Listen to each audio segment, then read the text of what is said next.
YouTube, what up, man? Yeah, I'm live. I'm in the bathroom, as you can tell. Um, Hair transplant tomorrow morning. I posted some video already. My shit is fucked. My hairline looked like a lifeline. Yeah, man. So as you can see, man, my hairline was punished, bro. It was punished. I always had a high hairline, and even before I started balding, I had a high hairline. And when I first started balding around 18 or 19, my edges started to go. And because, I wasn't ready to be bald, I didn't think I had the head shape for it. Barbers would try to match, they would push the line back to match the edges that were going. So, how barbers do you, man. So, over the course of, the next 20 years, my hairline just got mangled and chewed up, bro. So I first inquired about a hair transplant after seeing LeBron do his hair transplant. This is like back in 2016. I went to Bosley and I got a quote of $10,000, which I didn't think was a bad price, but for whatever reason, I didn't pull the trigger on it. I always kept a low haircut as my hairline started to move more and more back. But during COVID, obviously a lot of people couldn't get out to the barbershop. So growing your hair out, you really get to see the imperfections of your hairline, as your hair is growing out. And I'm not going to fake, man. It was tough for me to look at my hairline every day in the mirror, man, because it was just brutal, man. It was just brutal to look at it like that. So I decided I wanted to do something about it. I wanted to come out of COVID whenever COVID is over with, some type of hairline, man. So I started doing more and more research. I found this clinic in Fort Lauderdale called Natural Transplants. And I thought that they, did good work. I thought that they did good work. They had a few black clients, and I was obviously researching their pages, and not pages, but their pictures, and just kind of seeing, where they had come from and what they are now. And I thought the work was good. The more and more research I did, the more and more I came across information on YouTube, man. And I started seeing black guys that were flying out to Turkey to get their hair done. And one thing that I noticed was that the black guys coming back from Turkey, man, they had that whole full frontal, thing going on where they had the temple work done, the hairline looked sharp, and it looked better than what I was seeing or the results that I was seeing coming out of the States. So I don't know, maybe timing was on my side, man, because I definitely had a consultation with Natural Transplants. Like I said, they gave me a quote of $8,000, and I was ready to do it, that day. They offered me an opportunity to come out 2 days later, but the timing was such short notice that I couldn't make it. So I did my consultation in late February. They wanted me to come out, I guess the first week of March, but I couldn't do it. So they said, okay, we have another date on April the 13th. So I paid them a $500 deposit, and I reserved my date for April the 13th. And I was really ready to go out there and get my hair done. Because I had so much time in between, it gave me a chance to research. And the more research I did, the more I came across the movement of guys flying out to Turkey. So I pondered the idea. I thought about it. I'm like, man, fuck it. I'm about to go out to Turkey, man, get my hairline done. So I made the decision to go with Asli Tarcan. Again, it's a big YouTube following of guys who went to Asli Tarcan. And, man, everybody's results that I've seen, I haven't seen one guy yet who's posting on YouTube who had bad results with Asli Tarcan. And so I just made the commitment, man. I contacted them through WhatsApp. I got a quote of $1,700 to fill in, to do my lineup. And obviously compared to $8,000, you're like, wow, that's amazing. But to me, like I said, the $10,000 that I was quoted from Bosley seemed like a good price. The $8,000 that I was quoted from Natural Transplant seemed like a good price. The thing that really made me go out to Turkey was not really the price. It was the work. The work just looked so much better than what was coming out of the U.S. So I decided to make that move.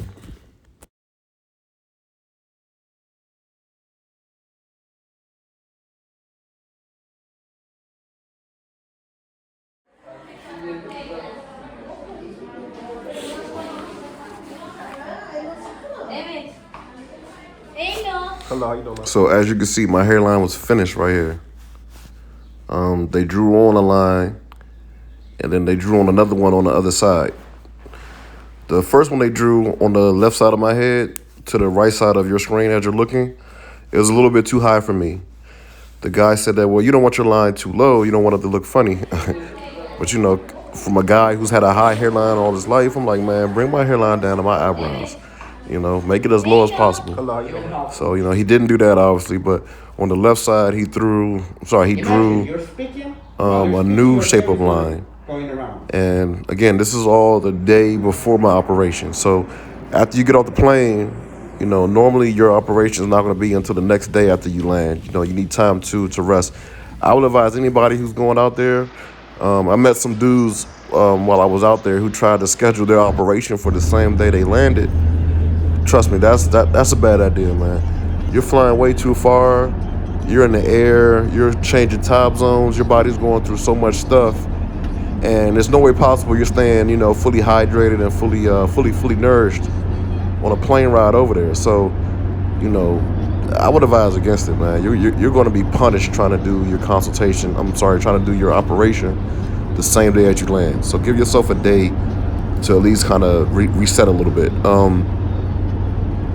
So yeah, you go in for the consultation on the first day that you land. Excuse me. They're going to look at you, see exactly, you know, what you need. Even though you had your video consultation or your WhatsApp consultation, obviously you need to get there in person so they can really see what's going on. So they really saw what was going on. They really saw that I was in bad shape. And, you know, they drew my hairline on. And at this point, what I'm doing right now is I'm just checking to see which line I like better. Of course, I love the lower line.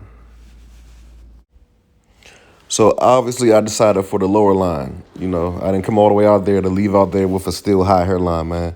I wanted my hairline lowered. So it was pretty cool, man. When you get out there for the consultation, they have some type of machine that you saw earlier that they can put like a little scope to the back of your head, and they can see where your strongest hair follicles are at on the back of your head. You know, some people's hair follicles have one hair growing out, 2 hairs, or 3 or 4 multiple hairs. So they try to take the hair follicles that have the most hairs in it to try to give you the best chance of density. So that was pretty cool. Like I said, trying to do all this on the same day that you fly out, man, it's just going to be too much. So I was happy that I went out there and did the consultation that first day, because that kind of gave me something to think about, because I was still undecided at that point on my beard. Once they broke the news about my crown thinning, you know, I had some thoughts that I needed to kind of ponder exactly what I wanted to do. But ultimately, I decided that, hey, I want a full head of hair. You know what I'm saying? Like, a full head of hair was more important than facial hair to me. And so, you know, so they got me straight. You make video for your friends, right? Yeah, make video for everybody back home.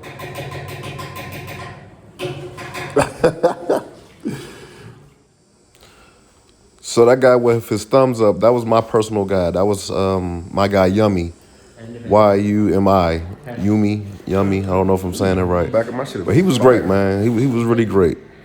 You know, off the WhatsApp consultation, man, he stayed in contact with me.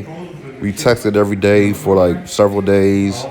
And he just laid everything down for me, man. You know, like, this is a process that, you know, you really want to lean on somebody when you're kind of going out there, especially if you never really have inquired about a hair transplant before. And I was able to kind of lean on him. And obviously he spoke, you know, English pretty good. So, you know, I trusted him, man. I never met this guy before, but I just trusted him, man. He was a good dude. I suggest anybody who goes out there, you know, request Yummy, Y-U-M-I. But day of the procedure, you know, I was nervous, but I was excited. So the first thing they do when they get you in there is they shave your head, and then, they wash your hair and then they shave it. Okay, and then they put you on the table face down, and they inject you in the back of your head with the injections that's going to make your head numb. The injections will hurt. You know, we've already have covered this already. We've already known about this. So the injections will hurt. But after you get injected, man, when they start extracting the follicles out the back of your head, you don't feel anything. You don't feel the procedure at all, you know, once you get your injections, man. So when they were doing the extraction from the back, that took about 2 hours, 3 hours. I was on my phone. I was texting. I was playing around. I think I fell asleep for a quick bit. And that was that process. So I would say, depending upon what type of procedure you're getting, I got the FUE procedure. It's going to be broken down into 3 steps. Step 1, they're going to do those extractions out the back. After your extractions are done, they draw on your hairline. And then after you decide on your hairline, they inject you into your hairline to numb up that part. Those shots hurt worse than the ones that they do on the back of your head. At least they did to me. Step 2, that's when they make those tiny incisions into your head where they're going to put the hair follicles are at. And step 3 is when they actually start working on your hairline and start filling in the drawings that they drew, your hair outline, and you start getting pretty, at the end of the day. Hayır hayır. Baktım birkaç gün burada gitmiyor. Kendini hiç zora gelemezsin yani.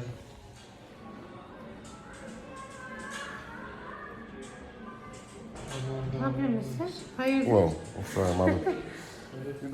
Yok ya ben çok zorlanırsam tutamam yani. Sigarayı da kahve beni şey yapar. Nasıl sen çok zorlarsan kahveyi bozar mı diyorsun? Hayır hayır. Baktım birkaç gün burada gitmiyor. Kendini hiç zora gelemezsin yani. Puedes compartir la habitación si quieres. Video? No vamos a gastar dinero, ¿vale? Es tu paquete. It's good work, brother. It's good work, man. Hasta luego. Un placer, amigo. Un placer. I thought that was a real parrot.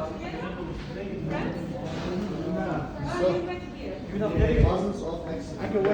Okay, wait. That's fine. So 8-hour procedure, but don't get it twisted. Like, you're not just sitting there for 8 hours. They do a good job of breaking it up because you're doing different things over that course of 8 hours, So obviously it was a long day, but it didn't feel as like excruciating as just sitting in one spot for 8 hours. I ate lunch, we broke, they drew my hairline on, bathroom breaks, phone, all that stuff. So the day went by pretty smooth. At this point, man, I'm just checking my stuff in the mirror, man. Like, my hairline's never looked like this before. Even before I started balding, my hairline was never this asymmetrical, So I'm just looking at the work that they did and almost amazed. Like, my head is kind of swollen, so I can't really see like how it really, really looks. But just looking at the line itself, for a guy who's had a receding hairline and all this, man, you see that line across your head, it just brings a smile to your face. That first night is going to be impossible to sleep, considering where you came from and to where you're at now. You're just excited, man. You're just excited. The next day, you got to go back in for your wash. So I didn't sleep at all that first night. Maybe I got like an hour and a half worth of sleep, but it wasn't fazing me, man. Like, I woke up the next day excited, couldn't wait to come back in. All these guys you see trotting in there are people who got work done, the prior day. They do a real good job with the COVID testing out there. No problem. You're in the clinic with so many people, man. Like, the last thing you want to do is get COVID before you try to come back home. So their clinic is like super clean. This is like a view of how it looks when you come in there. You walk in, they greet you at the front desk, you go upstairs, you meet with your consultant or your representative, and then they take you from there. I got my hair washed that particular day. They also gave me ozone treatment where they drew blood from me. They fused it with oxygen, and then they reinserted the blood back into me. What's up, bro? They say it helps with cell regeneration and hair growth. So, they always say don't get oversold, man, but the process for me was affordable. So anything you recommended, I'm willing to do. So now, I'm back in. I still got my bandages on, all that. You can see all that nasty stuff in the back of my head. The young lady in the pink sequence, that's Asli Tarcan herself. She's something else. You'll see when you get here. But, I'm just chilling in the clinic at this point, man, waiting on my wash and stuff. This guy, he wasn't mad about anything. They were trying to talk him into getting his penis enlarged. They do a lot of other surgeries at the clinic. So one of the surgeries that they were offering the guys was penis enlargement. I was good, but it seemed like, he was really into it.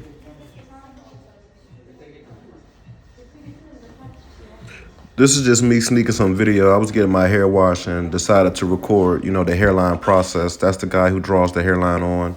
He's a funny guy, man. You know, for you guys coming out here, you know, you'll see when you get here, man. Funny dude. Later on that night, you know, I decided to go out, man. I was hungry. I found a little area that was close to my hotel. This part of the city that I was in reminded me of Georgetown in Washington, D.C. It was pretty cool, man. You know, they serve you fresh seafood. I got some lobster. They caught the lobster, then cooked it. Yeah, actually, I'm not going to fake. It was like the best lobster I probably have ever had in my life. You know, it was really good.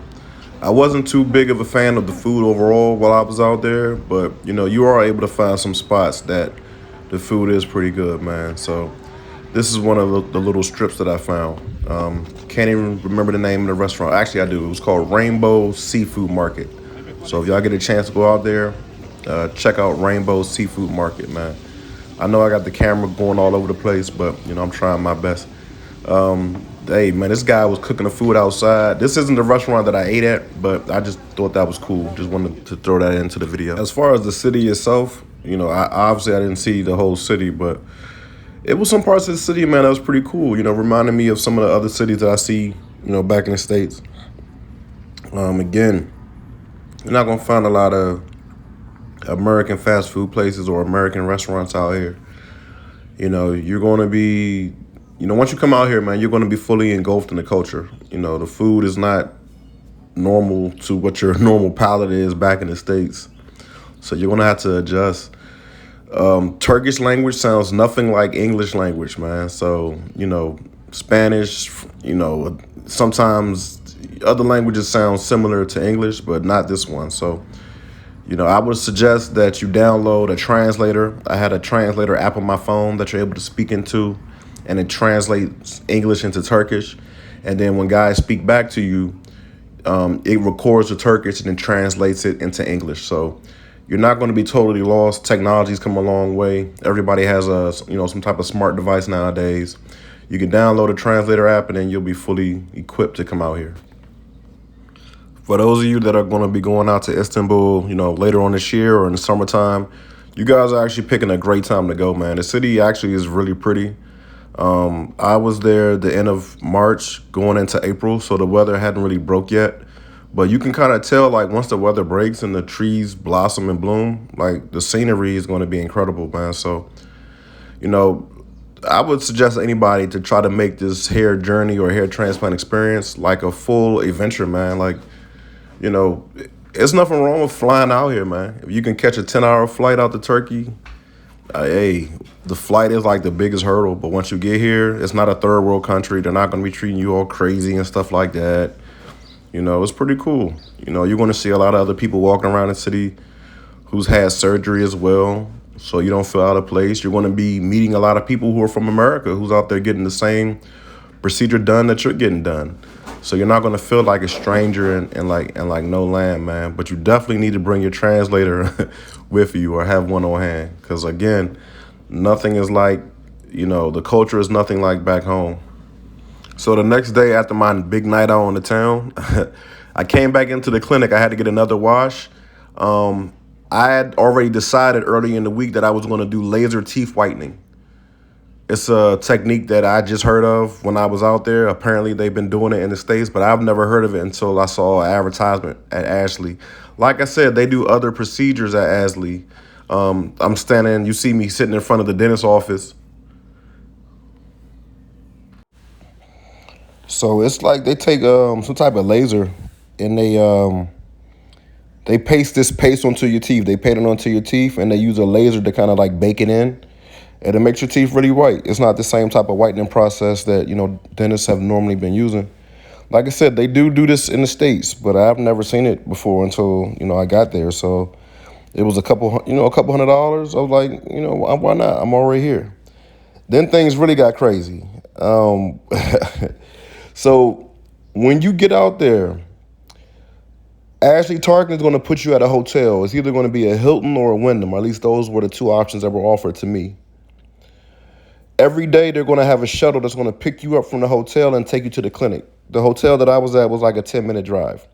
Now, mind you, it's other people that are coming in. So when you get on the shuttle every morning to go there and then shuttle to come back, you're on the shuttle with other people. You know, it's like 5, 6 guys at a time on the shuttle with you.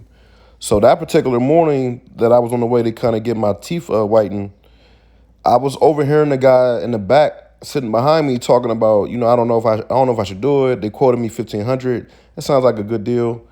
And me being nosy, I'm like, $1,500. I thought he was talking about the hair surgery. You know, the hair surgery most people have been paying $1,700. So when I turned around and asked him what he was talking about, he was like, no, they gave me a quote for LASIK for $1,500, and I'm thinking about doing it. And, you know, again, he put that idea in my head, and I was just thinking about it. Now, mind you, I know at least like 2 or 3 people who've had LASIK surgery. So I contacted them, even though like back home at this time, it was like super early in the morning or late at night. And I was just asking them about LASIK. And these people were telling me that they spent $5,000 for it. And they were just telling me, you know, you go in there, they cut your eye, blah, blah, blah. The next day you see. And I was just pondering, man, you know, I've been wearing glasses all my life, you know, since I was 8 years old, 7 years old. And I've been wearing contacts since I was 12, 13 years old. Now, when LASIK first came out, you know, I inquired about it. But back then, if your vision was really, really bad, you couldn't get it. And I guess things are different now. So I made a strong decision, man, like on the whim. I researched some stuff real quick, looked it up on the internet, and come to find out, Turkey is one of the best places to get LASIK surgery done. So the price was affordable, $1,500. Oh, shit, sign me up.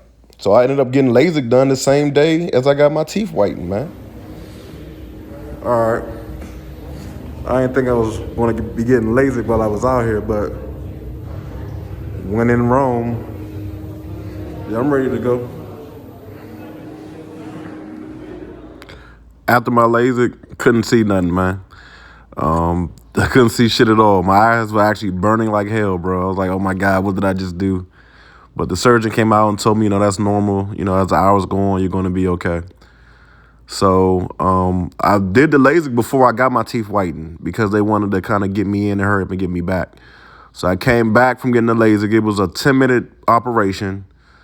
I came back from LASIK, went back into the dentist's office, then got my teeth whitened. So I left out that day, man, with, you know, white teeth, still couldn't see shit, had to wear shades for the rest of the time or rest of the day. And yeah, when I woke up the next day, man, my vision was back. My vision felt like I was looking out with contacts, even though I didn't have contacts in my eyes. So I was happy, man. I was happy. Again, $1,500 for the LASIK, about $300 for the laser teeth whitening, and $1,700 to have my crown filled, hairline recreated, and temples, recreated. You know, even though they really didn't touch my face, but man, you know, again, remember, coming out there, I was prepared to spend $3,000. That's the price that I was quoted to get my hairline and beard filled in. So I didn't do the beard, but to leave out spending about, you know, $4,000, and now I got damn near 20/20 vision, white teeth after 20 years of being a smoker, and I got my hairline, you know, the way I want it. Hey, man, I'm a satisfied client, bro. I don't even know how my hair is going to grow in, but, you know, man, this is probably one of the best investments that I've made on myself in a long time. You know, I've bought things for myself before, you know, houses, cars, stuff like that, but never really put some money into, you know, my appearance, you know. Never really done that before, man, so I was happy with the investment. You know, now I'm back on the plane, can't wait to get back to the States and start, you know, rehabbing basically. You know, I don't know if it was my confidence or, you know, maybe I was looking crazy, but this girl kept turning around looking at me, bro. Like, you know, I'm like, damn, I haven't even left the damn city yet. I'm already getting scoped out. You know what I'm saying? You know, it was what it was, man. You know, it make you feel good when you feel like you're good about yourself and then you see people kind of acknowledging that. So that was pretty cool. So on the way back home, I was watching videos on YouTube about how to grow your beard naturally. So, you know, even though I was kind of disappointed that I didn't get my beard done, you know, I'm just going to try to grow my beard naturally while I'm growing my hair. You know, I figured I'm going to be on the shelf for a few months while, you know, my hair is doing what it do. So in the meantime, between time, I'm just going to be trying to, you know, grow my beard out. And, you know, hopefully it works. I've always cut my beard short, you know, after a month or a month and a half, you know, because it looks straggly, you know, when it first starts growing. And I've never really had the chance to really sit down and kind of grow it out. But now that I got to chill in the house and watch this hair grow, I have nothing else better to do than to try to get myself together. So I'm going to be posting updates about my hair, probably do another a 30-month or 30-day update, you know, just to kind of see, just so that way you guys can see where the progress is coming. But, you know, you've seen where I started at and you saw, you know, how I looked after the procedure. And we're just going to take it from there. Hopefully it'll be a good journey. Thank you guys for watching.